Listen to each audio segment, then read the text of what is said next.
¿Cómo les va? Muy buenos días. Exactamente 11 de la mañana y 1 minuto.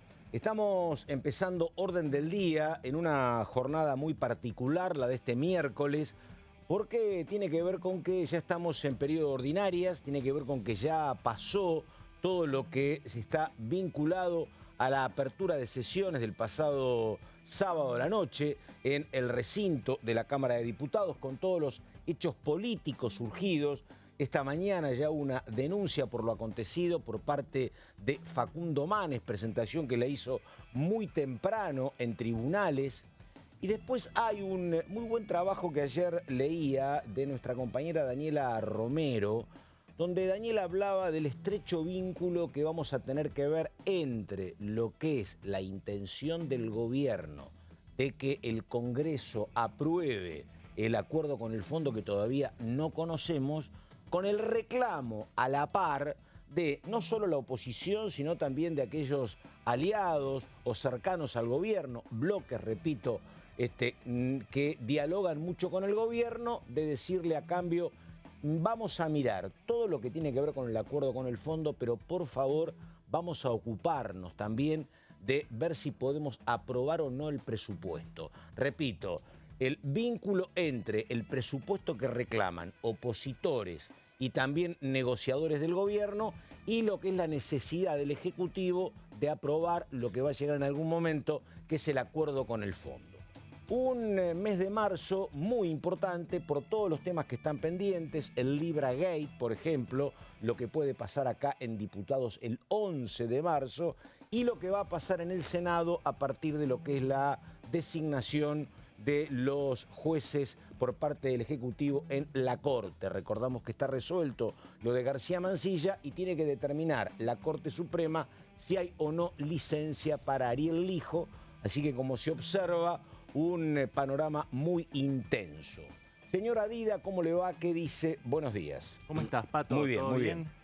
Bueno, sí, semana corta en la Cámara de Diputados y en todas las instituciones, en todo el país, pero la verdad que hubo mucho corso el sábado 1 de marzo en la Asamblea Legislativa, la presentación de la apertura de sesiones ordinarias del Congreso a partir de la amplificación de lo que fue el incidente entre Facundo Manes y Santiago Caputo, que hoy tiene una nueva secuela con la presentación de una denuncia penal por amenazas coactivas contra el asesor presidencial. Lo cierto es que el presidente Javier Milei acusó a sectores del periodismo de haber sobredimensionado un hecho menor, insignificante, pero al mismo tiempo desde las propias redes oficialistas batieron bastante el parche, diciendo que Manes, que el neurólogo, había hecho de la victimización un negocio para un cierto posicionamiento electoral.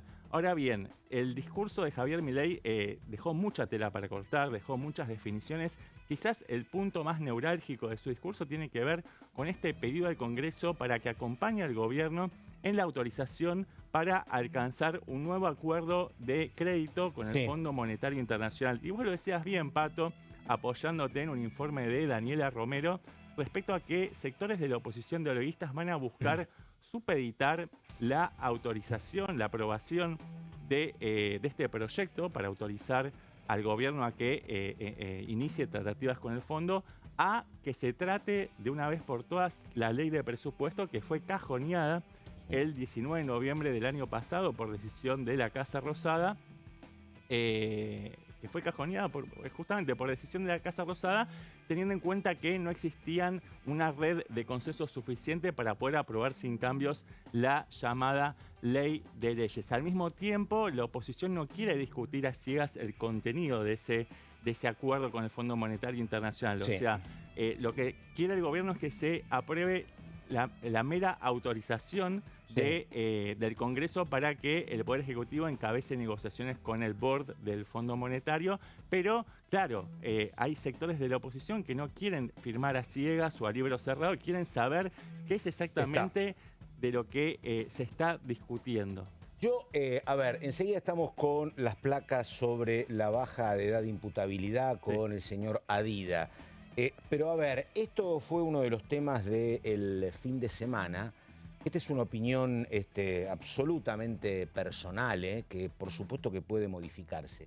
El gobierno tiene un escenario complejo, por lo menos en el Parlamento, en varios escenarios. Digo, ¿qué va a pasar ahora con el tema del Libragate? ¿Va a haber comisión investigadora en diputados? ¿Va a haber pedido de informes? ¿Va a haber una posibilidad de interpelar a algunos de los elegidos? Hay distintas opciones.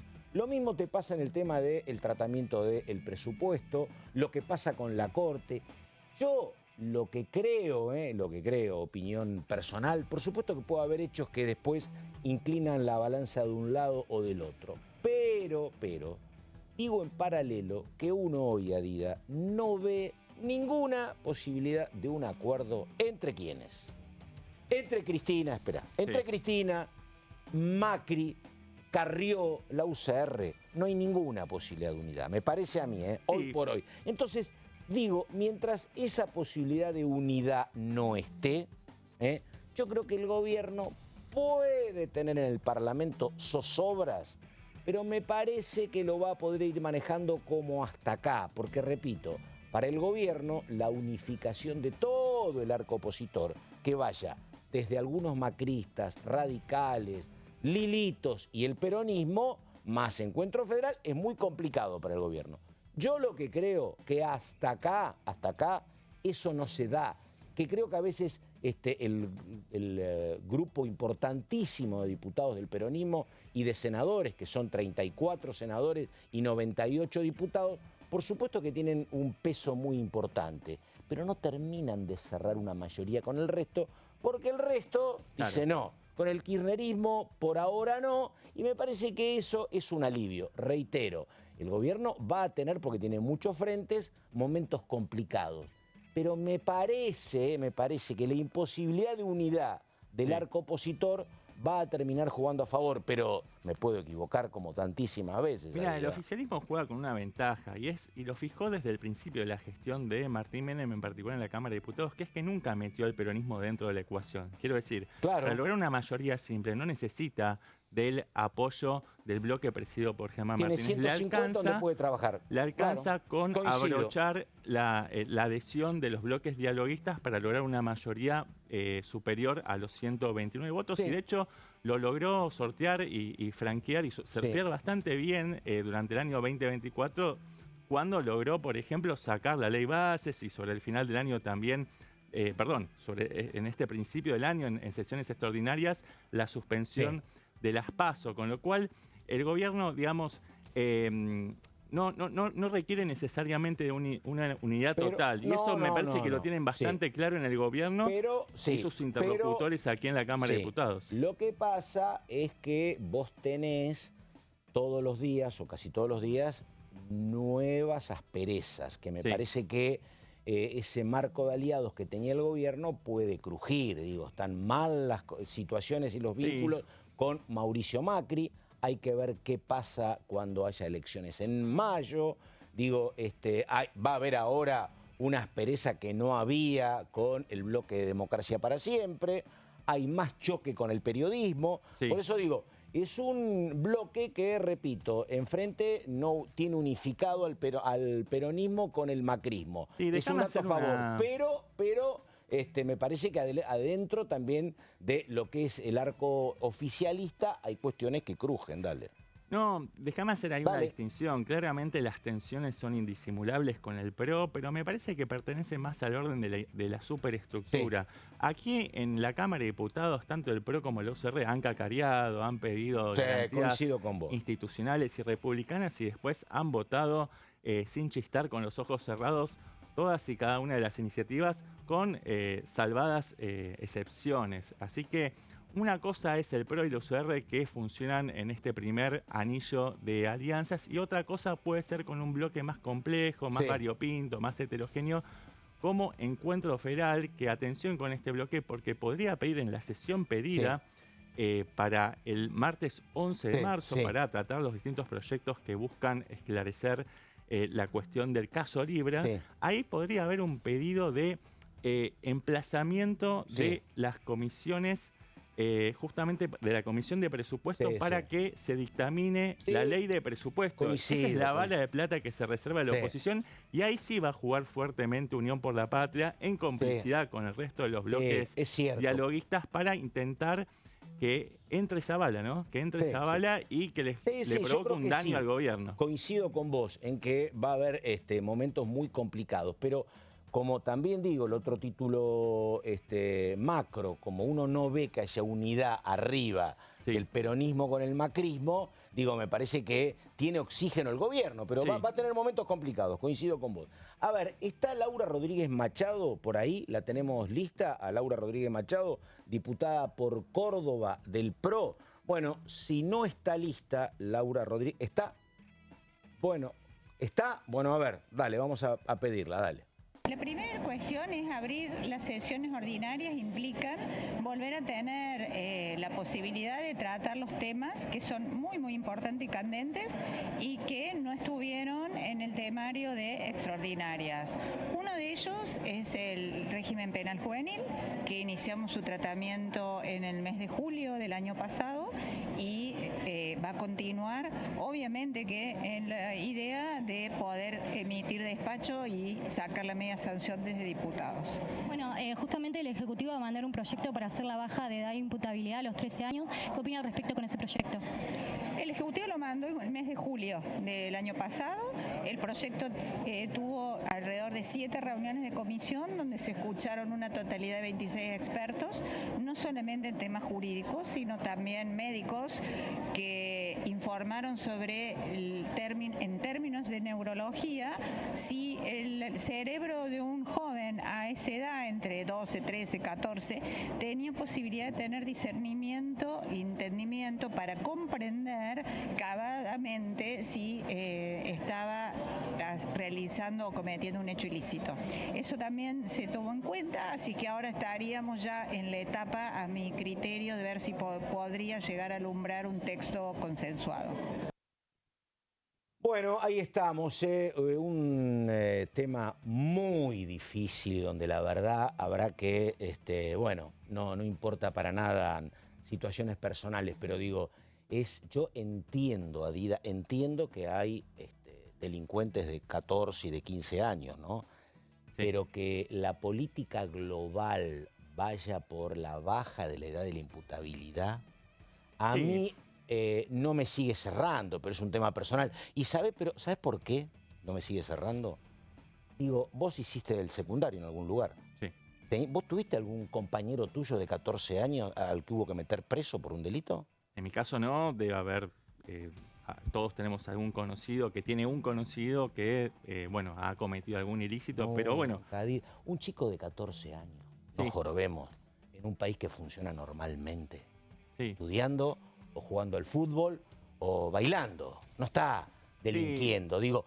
Yo entiendo las situaciones, me explican de que hay que los usan a los chicos. Yo te digo una cosa, si vos a una criatura le das un techo y un plato de comida a los 14 años, no hay ninguno que esté delinquiendo. Lo que pasa es que estamos muy lejos. Lo que pasa es que la Argentina, el contexto, está muy lejos de ofrecer ese horizonte de seguridad para que los jóvenes, de seguridad alimentaria, de seguridad de vivienda y demás, para que los jóvenes no tengan que acudir al manotazo dado de tener que salir a la calle de caño o drogados a cometer ilícitos y en el caso más extremo de cometer crímenes.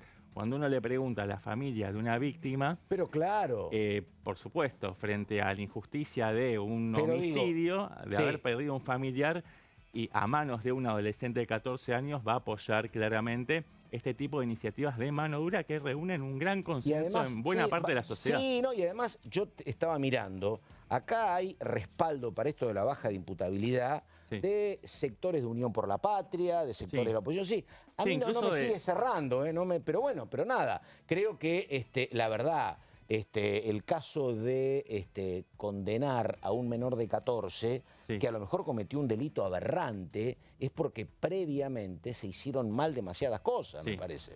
Por lo que digo, ¿no? Pero bueno. Tomaría décadas resolver cuestiones estructurales vinculadas a la pobreza, al acceso a la educación, a la salud. Y en el medio siguen sucediendo crímenes aberrantes en el territorio. Por supuesto que habrá que ver, como tantísimas veces, y más mano dura, una legislación más dura, opera como un paliativo y hay menos delitos. A mí me cuesta creer la verdad, que la persona que comete un delito está pensando primero en la sanción que tengo si me sale mal. Yo, la verdad, creo que generalmente vos pensás poco ¿Vos decís eso. que este debate es una fachada de marketing punitivista? Digo que es un fracaso que tenemos como sociedad. Seguramente. No de ahora y que viene de antes. Simplemente digo que a mí me ha tocado, a mí en lo personal y como padre, nunca vi, tengo hijos más grandes, nunca vi un chico de 14 años de caño, digo, y no había chicos de caso. Entonces, si hay chicos de caño de 14 años que matan, es porque hay una cantidad enorme de problemas. Claro. Me parece que poner tanta libido en esto, pensando que el tema lo resolvemos, es como no querer mirar todo lo otro, ¿eh? Porque Bueno, digo, 14 años, sos un adolescente imberbe, ¿eh? Sos eso. Hay una grieta muy grande, es cierto lo que vos decís, a nivel estadístico en el año 2023, según estadísticas oficiales, ¿no? Los crímenes cometidos por adolescentes, es decir, menores de edad, fue del 2,2% solamente sobre el total. Si hay alguna explicación, perdóname, alguna vez creo que la dio gente de Patricia Bullrich diciendo, era la teoría que tenían ellos, de que había delincuentes, incluso algunos de origen latinoamericano, que utilizaban a menores porque sabían que puede ser, ¿eh? Pero bueno, me parece siempre el último eslabón, digo, pero nada. Después, más allá de esta caracterización más global que haces vos o más sociológica, también hay una explicación desde el punto de vista desde el punto de vista psicológico, y lo expresaba recién la presidenta de la Comisión de Legislación Penal, que escuchábamos recién en el corte que tenía que ver con la previa a la Asamblea Legislativa, y ella hablaba de que un adolescente de 12, 13, 14 años ya tiene capacidad de discernimiento para comprender la gravedad de los ilícitos que están cometiendo, y tiene esa comprensión, entonces también le cabe la responsabilidad penal. 12 años, Adida. No, lo sé. Abrazalo, 12 años, Adida, termina séptimo grado. No ¿Viste? Me parece, pero ya sé que no estás convalidando. Partido, no, ya sé que no estás convalidando. Pero bueno, nada.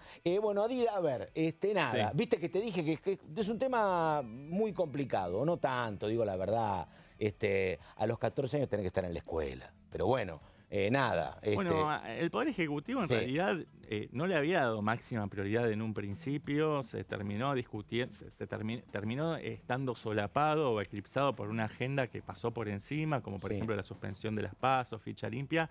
Este tema fue presentado en junio del año pasado conjuntamente por la ministra de Seguridad, Patricia Bullrich, y también su par de Justicia, Mariano Cunio Libarona. Se envió el proyecto allá por el mes de agosto. En el mes de julio creo, y en agosto comenzaron a haber plenarios de comisiones, de estas mismas comisiones que se van a estar reuniendo ahora, legislación penal, presidida justamente por la cordobesa del PRO, Laura Rodríguez Machado, familias, que está encabezada por Roxana Reyes, la Comisión de Justicia, que es encabezada por Manuel Quintar, y Presupuesto y Hacienda de José Luis Expert. Son todas figuras del oficialismo, con la salvedad, si se quiere, de Rodríguez Machado, que es del PRO, pero también pertenece a la línea de Patricia Bullrich, con lo cual estamos hablando de comisiones que maneja el oficialismo y que concentran a 113 legisladores nacionales, es decir, casi la mitad de la Cámara Baja. Ya hubieron 7 reuniones que tuvieron bastante potencia, desfilaron por allí especialistas, también funcionarios públicos defendiendo esta iniciativa de bajar la edad de imputabilidad a los 13 años, ¿no? Este es el proyecto del Poder Ejecutivo, que las penas máximas sean de 20 años, no se admite además la prisión, la prisión de reclusión perpetua. Además, la prisión preventiva puede durar hasta 2 años nada más. Este es el proyecto del Poder Ejecutivo que envió Bullrich y Cunio Libarona, pero atención porque hay otros 12 proyectos con estado parlamentario presentados, como vos dijiste recién, Pato, por casi la totalidad de las fuerzas, inclusive Unión por la Patria. ¿Quién es el autor de uno de los proyectos? Ramiro Gutiérrez. Vamos al textual de Milei, a ver, dale. Vamos a la placa 2, vamos. Sí, lo que dice Milei es un poco lo que recién contaba Rodríguez Machado, de que quienes son lo suficientemente conscientes para cometer crímenes de adulto deben pagar las consecuencias por sus actos como adultos. Es decir, que si tenés las agallas para matar en la calle, entonces tenés que pagar las consecuencias a través de prisión o a través del castigo que determina el Poder Judicial. Un poco haciendo caso a esta máxima a la cual se abraza Milei y todo el elenco de La Libertad Avanza, de que el que las hace las paga, ¿no? Es algo que venimos escuchando incluso desde antes de que Milei asumiera las riendas del Poder Ejecutivo. Yo creo que previamente, hay obligaciones familiares y sociales para con un recién nacido. Las obligaciones familiares y sociales son las de brindarle un ámbito medianamente seguro, que pueda comer todos los días, que no pase hambre, que tenga una cama digna, que tenga acceso a la educación. Si en ese marco se produce alguna cuestión, alguna anomalía educativa, bueno, se verá. Pero yo creo que en la enorme mayoría de los casos de los chicos que hoy van a ser punibles, son chicos que han carecido de todo. Y me parece que es un tema que no se puede obviar. Yo digo, un chico, una chica que tiene 13, 14 años y, repito, que puede ir a un colegio secundario, no anda robando autos en la calle, la verdad. El tema es qué haces con el resto, con los chicos que lamentablemente recurren al atajo de delitos y en el caso más extremo de asesinatos. Coincido con vos, pero está bien, yo creo que hay que tenerlo en cuenta. Pero me parece que, no supongamos que el problema es criminalizar a un chico de 13 años, entonces. Vos lo que tenés que hacer es, como estructura de país y social, mejorar las condiciones para que no haya a la deriva adolescentes de 14 años, sin trabajo, sin educación y sin domicilio y sin un mínimo control familiar.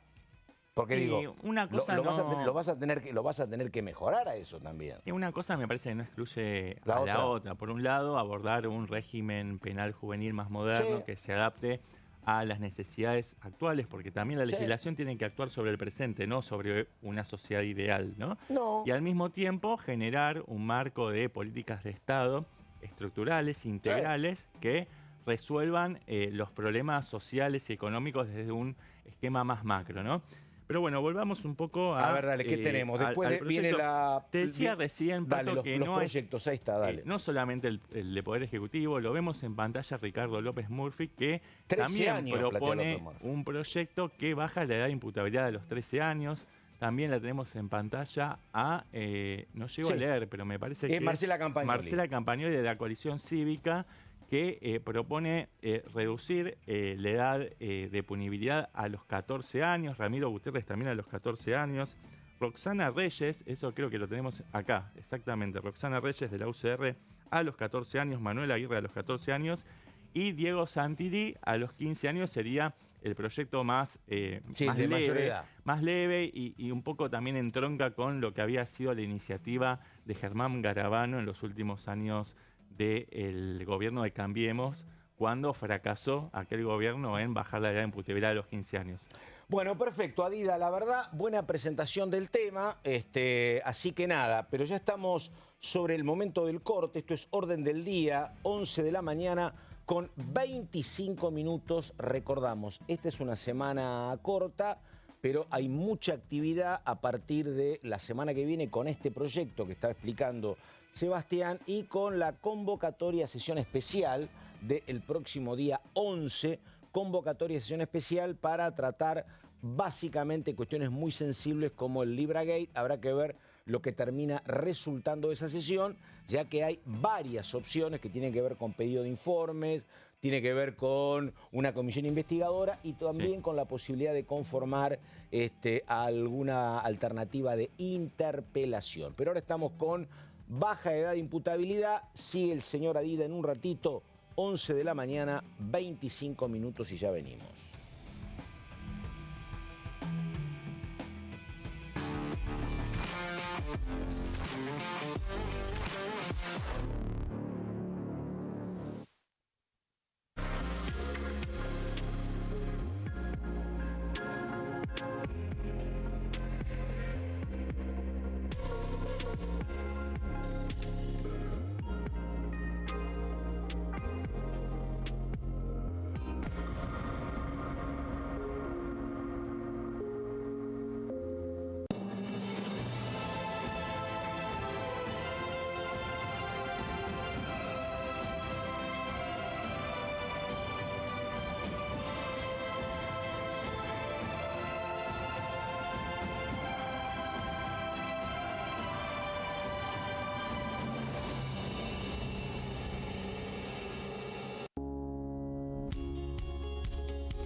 Cuando un proyecto de ley ingresa a la Cámara de Diputados, ya sea creado por un legislador, enviado por el Poder Ejecutivo o producto de una iniciativa popular, se trata primero en las comisiones correspondientes para luego ser tratado en el recinto por los diputados. Las comisiones son el ámbito de análisis y debate sobre los proyectos de ley conformadas por legisladores de distintos bloques. Hay 23 comisiones especiales que tratan temas específicos como el atentado de la AMIA y 45 permanentes que tratan temas vigentes como educación y salud. Un diputado puede formar parte de varias comisiones. Cada comisión se compone de un presidente, un vicepresidente y de 3 a 5 secretarios. La duración de los miembros de las comisiones permanentes y especiales es de 2 años. Para que la comisión funcione debe tener quórum, es decir, un mínimo de 15 y un máximo de 31 a 49 diputados. Las autoridades son elegidas por los propios integrantes de las comisiones, que a su vez son elegidos bajo consenso por sus propios bloques. Para que un proyecto sea tratado en el recinto, debe contar con el apoyo de la mayoría de los integrantes de esa comisión. Al finalizar una reunión de comisión, se dictamina sobre la pertinencia de tratar el proyecto en el recinto. El dictamen propone una resolución o decisión sobre una o varias iniciativas o proposiciones.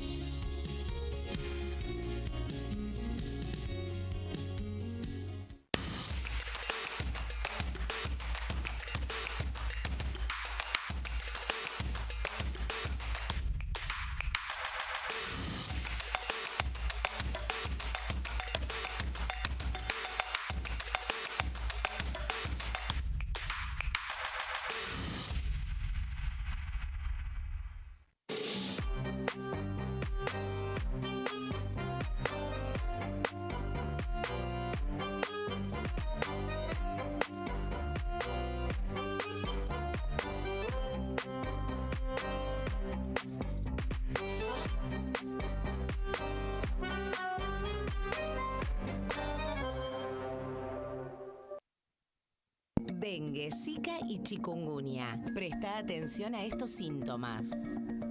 Si tenés fiebre alta, 38 o más, de 2 a 7 días de duración y dolor de cabeza, en especial detrás de los ojos, muscular y de las articulaciones, diarrea, dolor abdominal, náuseas y o vómitos, malestar general, cansancio, decaimiento, erupción en la piel, sangrado en nariz, encías u otras partes del cuerpo, no te automediques.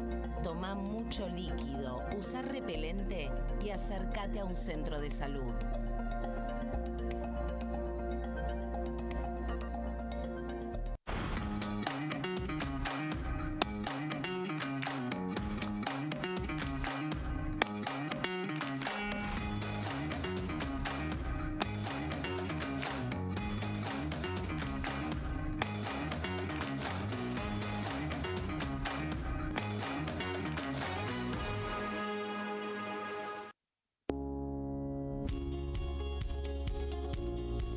La Cámara de Diputados tiene 257 miembros.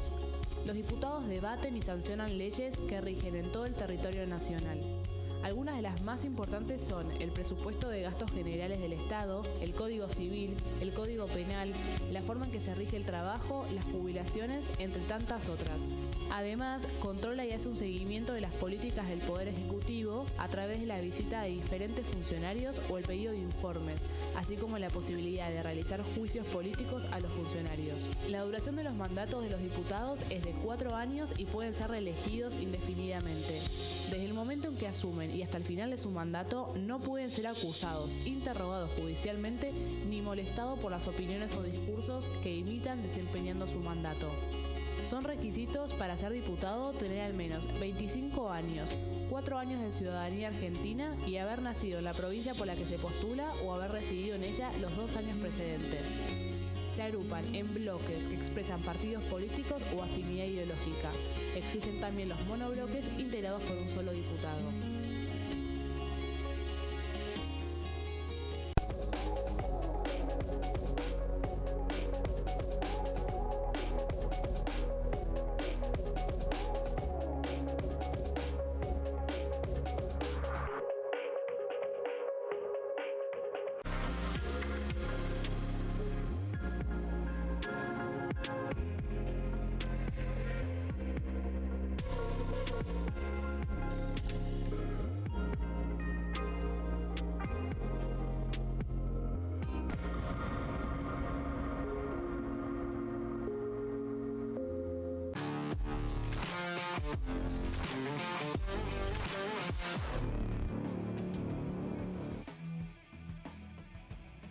Bueno, exactamente 11 de la mañana con 31 minutos, estamos en orden del día. Recordamos que el dato jurídico, judicial y político del día es la presentación hecha por Facundo Manes contra Santiago Caputo por lo acontecido el sábado por amenazas coactivas.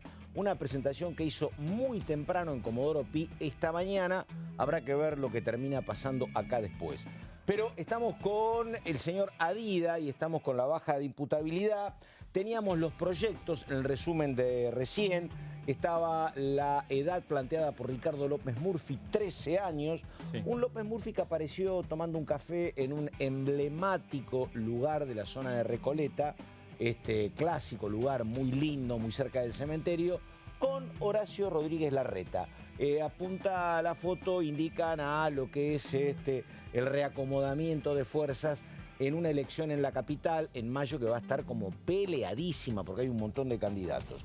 Bueno, está Ricardo López Murphy, Marcela Campagnoli, Ramiro Gutiérrez, Roxana Reyes, contaba Adida, Manuel Aguirre, el Colo Aguirre y Diego Santilli. Bueno, ¿cómo seguimos después de esto? A ver, Adida. Bueno, usted. ¿Cómo seguimos? Bueno, Laura Rodríguez Machado va a estar, es la presidenta de la Comisión de Legislación Penal, va a estar convocando, todavía no está oficializado, pero va a convocar, según pudimos averiguar, el miércoles de la semana que viene, el miércoles 12 a las 12 del mediodía. Para antes está la sesión especial, ¿no? Todos sí. Estos proyectos. Sí. Claro, el día posterior a la sí, sesión claro. especial convocada por Encuentro Federal y por Democracia para Siempre.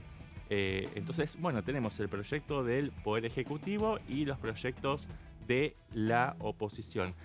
Los proyectos no es que no se agotan en la reducción de la edad de imputabilidad, obviamente que el aspecto más resonante y que genera mayor impacto mediático es ese, pero también comprende otros aspectos como por ejemplo qué tipo de delitos se abarcan, cuáles son las penas de prisión que se establecen, cuáles son los castigos alternativos a la pena privativa de la libertad y cuáles son también las medidas complementarias para la resocialización y la integración del transgresor una vez que cumple la condena para que pueda reinsertarse a la sociedad sin caer nuevamente en el espiral de delincuencia. Bueno, es bastante complejo y por eso se cayó en agosto pasado, se cayó el debate, digo, tampoco el gobierno presionó lo suficiente como para sostenerlo en agenda legislativa. La verdad que terminó diluyéndose, pero ahora en el marco del enfrentamiento abierto de Javier Milei con Axel Kicillof, utilizando a la inseguridad como caballito de batalla para anticipar un poco la pelea electoral de lo que viene, tomando a Axel Kicillof también como, identificando a Kicillof como el máximo rival electoral. O sea, Javier Milei lo que hace es subirlo al ring y utiliza a través de la figura de José Luis Espert la bandera de la inseguridad para esmerilarlo todos los días. También, tomando en cuenta ese contexto, el gobierno fija de nuevo este tema como máxima prioridad y Laura Rodríguez Machado recoge el guante y empieza a tender puentes con otros sectores de la oposición y del oficialismo para encarar este tema y tratar de sacar media sanción en los primeros meses del año. Ahora, una cuestión, Adida. Yo entiendo perfectamente la pelea política, entiendo que estén alineados uno detrás de Espert y de Milei, otros alineados detrás de Kicillof, va a haber elecciones, entiendo todo. Ahora, una cuestión que me parece que es tan delicada exige un mínimo de seriedad. Sí. Y ese mínimo de seriedad tiene que ver con esto. ¿Alguien dice de dónde van a salir los recursos para esto? Porque esto, imagínate que mañana vos lo votás. Decís, bueno, tengo 500 menores de 14 años. ¿Dónde van esos menores de 14 años? ¿A qué lugar? ¿Con qué política? Claro. ¿Hay espacio preparado? Sí, Digo, ¿yo qué tengo? Tengo cárceles superpobladas en casi todo el territorio nacional. Tengo a los presos de la ciudad, se acaba de ir Waldo Wolf porque se escaparon 78 presos en la capital. Te dicen, se escapan porque como no hay lugar en las cárceles, están en los pasillos de las comisarías, sin control, y cuidados por gente que no sabe cómo es el rol de un guardiacárcel. Digo esto, mañana tenés 300 chicos. ¿Hay alguna idea? Aparte, no puedo construir un edificio la semana que viene, en una semana. ¿Hay recursos presupuestados? ¿Hay edificios a construir? ¿Hay algo de infraestructura o no hay nada? Me parece que no hay nada. Para empezar, no tenemos ley de presupuestos, con lo cual no sabemos cuáles son los recursos con los que cuenta el servicio penitenciario para poder equipar en el marco de un proyecto de ley que tiene el patrocinio del Poder Ejecutivo. Con lo cual hay grandes puntos grises, hay un cono de sombra y un poco el debate se da a tientas, ¿no? Claro, está bien, es así. Pero bueno, este es el escenario, no es el ideal, y sobre este escenario, teniendo en cuenta también el contexto de la pelea política que hay entre Javier Milei y Axel Kicillof, se está dando este debate, se busca reflotar un debate que quedó trunco el año pasado. Bueno, tenemos la placa, la pena máxima, a ver por cuánto, dale, bueno, vamos. El proyecto del Ejecutivo plantea que la pena máxima no puede superar los 20 años, es decir, que no está admitida la prisión perpetua, la reclusión perpetua para los menores de entre 13 y 17 años. Además, se admite hasta 2 años de prisión preventiva. Por otra parte, el juez puede disponer, una vez que el adolescente cumplió las 2/3 partes de la condena, puede reemplazar la pena privativa de la libertad por otro tipo de sanciones, como por ejemplo la domiciliaria o servicios comunitarios o demás, ¿no? Dentro de las sanciones alternativas, bueno, aparece, por ejemplo, la perimetral, la prohibición de conducir vehículos, la prohibición de salir del país. Bueno, empezando por una mera amonestación y obviamente el caso más extremo es la pena privativa de la libertad. Pero lo que decíamos es que el juez, si ve que el preso menor de edad tiene buena conducta, cuando cumple las 2/3 partes desde la sentencia, puede salir beneficiado y acceder a un castigo más atenuado, ¿no? Bueno, a ver, y vamos a... Medidas complementarias, si querés déjame completar esto, porque lo tenemos en pantalla. Bueno, se crea, por ejemplo, la figura del supervisor, que es el encargado de hacer el seguimiento de la rehabilitación del preso y de la resocialización del menor de edad hasta que logra cumplir la pena y sale en libertad. También se prevén programas de capacitación laboral, programas de formación ciudadana, actividades deportivas y, no menor, tratamientos psicológicos o médicos en caso de que hayan profesionales de la salud que evalúen que ese chico o chica necesita atención prioritaria. Así que bueno, esa es la paleta de medidas complementarias que se establecen en el proyecto del Poder Ejecutivo. Y vamos a lo que la verdad me parece que importa mucho. Yo siempre quiero ver qué es lo que pasa en otros lugares del mundo cuando acá se avanza en alguna medida, pero siempre está bueno comparar. Me faltan en estos datos, que son todos datos muy americanos, me falta alguna mirada sobre lo que sucede en Estados Unidos y lo que sucede en Europa, pero acá esto es como muy revelador. Sí, yo te traje la legislación comparada de Latinoamérica que tiene que ver con las experiencias más similares o que tenemos mayor afinidad. A ver, Argentina y Cuba, 16 años en en la parte superior del cuadro vemos Argentina y Cuba, que son los países que tienen condiciones, si se quiere, más benignas para los adolescentes. A partir de los 16 años es que se considera un sujeto como punible. Por debajo de esa edad siguen libres, ¿no? Más allá de alguna sanción. Digamos una cuestión. Que en Cuba, la verdad, pasan dos cosas en Cuba. Por un lado, la seguridad se nota a ojos vistas, es una seguridad muy presente y hay un bajísimo índice de delitos porque las sanciones son muy duras, pero hay un muy bajo índice de delitos. Muchísimo, obviamente, control del Estado, están permanentemente, y por eso, en contrapartida, hay seguridad para el turismo. Pero Cuba es una mano dura muy presente en Cuba. Y ahí, repito, ahí sería la imputabilidad a partir de los 16, como es en la Argentina ahora. Como es en la Argentina, sí. Está. Después, si seguimos bajando en el cuadro, encontramos, lo que seríamos, Claro, el umbral de los 14 años, que es el que contempla la legislación de Chile, Colombia y Perú, vendría a ser como un término medio y es lo que aconseja la mayoría de los autores del proyecto. A partir, la imputabilidad es, a vos te detienen con 14 años un mes y sos punible. Claro, a partir de los 14 años, si tenés 14, 15, 16 años, sos punible, es decir, vas a compartir unidades carcelarias con otros presos comunes, ¿no? Después en el proyecto del Ejecutivo se establecen lugares de detención y se aconseja que a los menores los coloquen en celdas separadas de los presos comunes, teniendo en cuenta la vulnerabilidad por la edad que tienen. Pero seguimos bajando en este cuadro y vemos que Guatemala, Nicaragua y Uruguay tienen edad de imputabilidad de los 13 años. Brasil y México, la edad de imputabilidad está fijada a los 12 años y el caso más irrisorio, más extremo, son países que, bueno, son bastante exóticos para Argentina. Granada y Trinidad y Tobago son países del Caribe. Tienen la edad de imputabilidad a los 7 años. Si vos recién te preguntabas qué puede entender un chico de 12 años sobre un ilícito, bueno, preguntémonos entonces qué puede entender un chico de 7 años. Sí, a partir de mañana aparece algún país, a partir de la guardería vas preso. Pero bueno, es un fracaso importante. Una pequeña digresión, una reflexión. Si veíamos que Brasil y México tienen el índice de 12.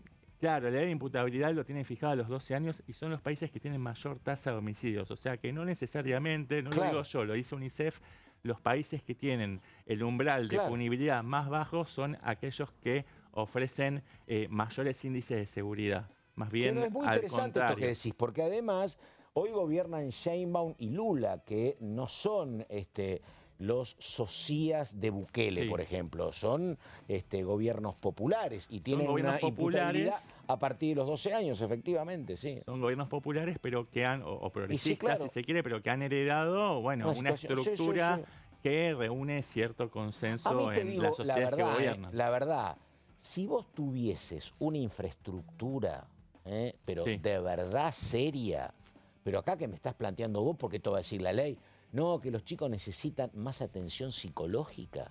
Hoy, atención psicológica. Cuando la verdad, te digo, vos tenés un hacinamiento en las comisarías a 20 cuadras del Obelisco. ¿Qué me vas a hablar de cuándo vamos a tener ese paraíso de cárceles que sean para la reeducación, con atención psicológica y reinserción laboral, ¿no? De hecho, hay presos que son detenidos en flagrante y como no hay lugar en las cárceles o en las unidades penitenciarias, terminan en celdas dentro de comisarías donde no están dadas las condiciones y después terminan fugándose y vemos estos problemas que tienen que ver con el abarrotamiento que además digo, es un problema que no tiene solución fácil porque el Estado te dice no tengo recursos para construir y es cierto. Y vos decís, che, tampoco hay presupuesto y tampoco hay presupuesto, efectivamente.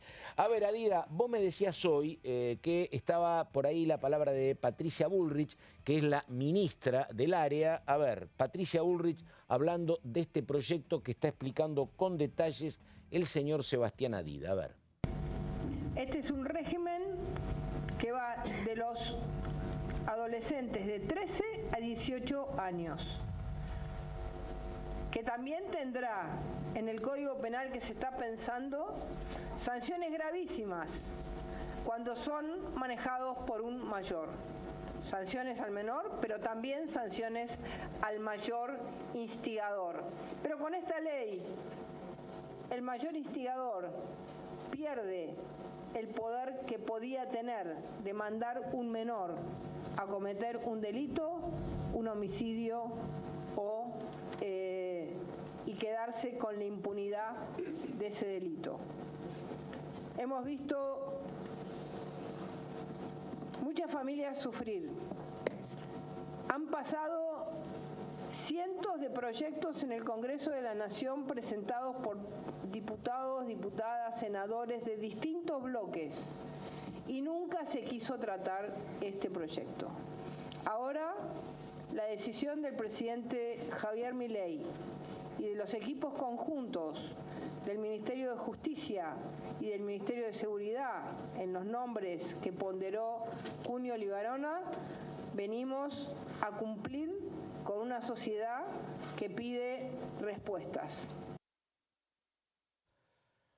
A ver, 13 minutos faltan para el mediodía. Habló también el presidente Javier Milei de este tema. A ver, ¿qué decía? Dale. La implementación del nuevo Código Procesal Penal en todo el país está demostrando de forma inapelable su capacidad de acelerar los tiempos de un juicio de años a meses, y tenemos la responsabilidad de extender el funcionamiento de este sistema a todas las provincias del país. Pero la eficacia del proceso penal es solo una arista de la cuestión. Necesitamos elevar los costos para quienes delinquen. Por eso necesitamos aprobar la ley de baja de la edad de imputabilidad, para que quienes son lo suficientemente conscientes para cometer crímenes de adultos paguen las consecuencias de sus actos como adultos.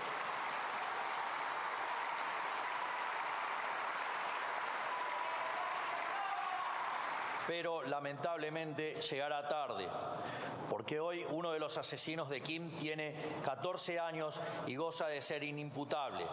No se lo puede juzgar, y el otro criminal cometió delitos siendo menor de 16 años, lo cual significa que con nuestra ley de imputabilidad no hubiera estado libre en un principio.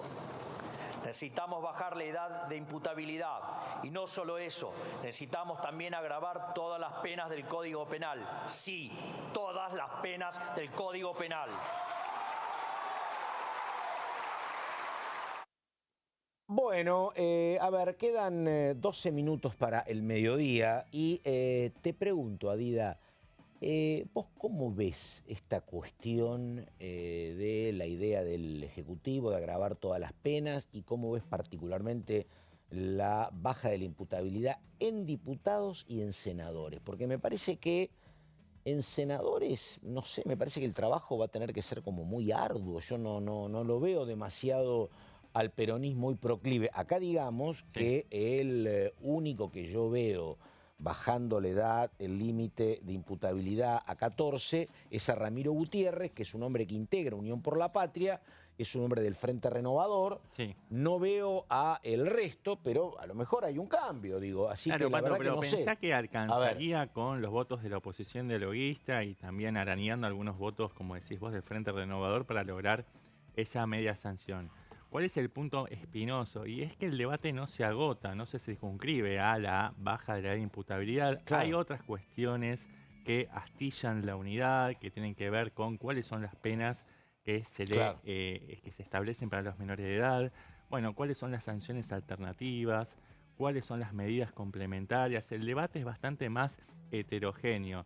Me parece que la idea de el que las hace las paga, la idea de elevar los costos para quienes cometen ilícitos, tiene terreno fértil para avanzar, pero la discusión se complejiza cuando se empiezan a abordar otras aristas, y por eso el año pasado no se pudo avanzar a la instancia de la firma de los dictámenes, ¿no? Si no, ya tendríamos media sanción. Ni siquiera dictamen, claro. En el Senado, claro, el peronismo tiene una mayor llegada, tiene una mayor inserción en el Senado. Son 34 diputados, la mayoría de ellos responde a la terminal política del kirchnerismo, donde claramente tiene mayor pregnancia la visión que peyorativamente Milei llama wokismo jurídico, vinculado también a la figura de Zaffaroni, y acusa, por ejemplo, a Kicillof de abrazarse ese dogma, de avalar la puerta giratoria.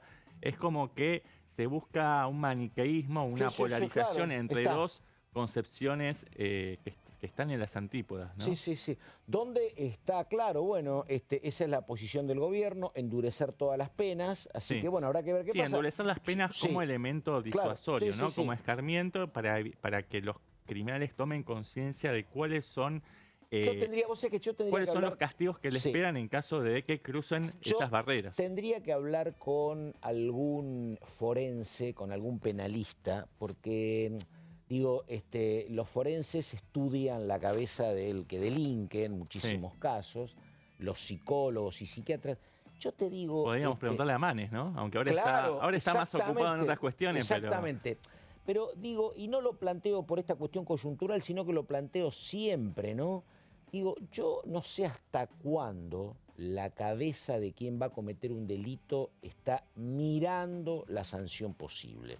No, a ver, puede ser que aquel que es un delincuente profesional sabe, por ejemplo, que una cosa es ingresar con armas a un domicilio y otra cosa sabe que es ingresar sin armas. Esta normativa está apuntando a adolescentes que en la gran mayoría de los casos no tiene acceso a educación, Claro. no tiene acceso a alimentación Exactamente. saludable. Entonces Y que está en otra, además- probablemente no conozca Además, de leyes. para empoderarse hay consumo Sí. de psicotrópicos, para decirlo de manera elegante. Entonces, Claro. digo, no sé si en esas condiciones estás capacitado para decir, no, si hago esto me condenan a 10 Tal años cual. y si hago lo otro me condenan a 15 o a 8. Sinceramente me parece que vos haces una evaluación muy primaria de que lo que voy a hacer me va a salir bien Sí. o que no va a tener las consecuencias trágicas que tuvo, por ejemplo, la muerte de Kim Gómez. Claro. Iban a robar un auto, no a que terminara muriendo trágicamente Kim, pero iban a robar un auto y le sale como le sale, pero no sé, creo que a lo mejor puede ser que sirva el endurecimiento de las penas, digo, esto hay que cotejarlo con lo que es legislación Sí. internacional. No sé, me gustaría preguntarle a alguien si ese tema Igual me tiene, parece como que decís vos, el- pregnancia en el delincuente a la hora de decidir hago esto o no hago, no sé. Mira, coincido con vos en que no es suficiente el endurecimiento de las penas Sí. para disuadir un delincuente de que cometa Claro. ese ilícito. Ahora bien, me parece que en el gobierno está prevaleciendo la idea de que el castigo es un fin último, no es solamente un medio, es un fin último. Digo, ellos piensan... Es un fin último. La filosofía que todo el tiempo están manifestando es que el que las hace las paga. Entonces, si hay un delincuente que pasa una barrera y comete Claro. un ilícito, bueno, que pague las consecuencias con penas más duras. Más allá de que eso no sirva para reducir las estadísticas de delincuencia juvenil, por lo menos ya tenés el castigo, ¿no? Y eso ya es un fin en sí mismo. Está. Bueno, un tema muy interesante, muy importante. La otra cuestión es el vinculado a la cantidad de efectivos, ¿no? Y uno lo ve permanentemente. Quienes vivimos en el conurbano y trabajamos acá, lo vemos cotidianamente. La cantidad de efectivos que vos tenés en la capital federal y básicamente en algunos centros neurálgicos Sí. es notablemente superior a lo que vos tenés en cualquier municipio del conurbano. Ahora un poquitito han tratado de paliar eso con las policías municipales, ¿no? Sí. Pero bueno, esta es una pelea, digo, hasta hace 20 años no tenías ni siquiera policías municipales, Claro. no tenías, y era como nada, un páramo era en materia de seguridad el conurbano, ¿no? Bueno, se ha mejorado un poquito con eso, y bueno, veremos si este camino que se intenta, primero logra atravesar el Congreso, ¿no? Y después, si tiene los recursos, Adida, pero Tal bueno, cual. Sí. estamos. Es un menú en paso. Pato. Está. Caballero, esto entonces para el miércoles es... Esto para el miércoles de la Qué semana bien. que viene. Vamos a esperar a que se oficialice en la agenda oficial de la Cámara de Diputados, pero en principio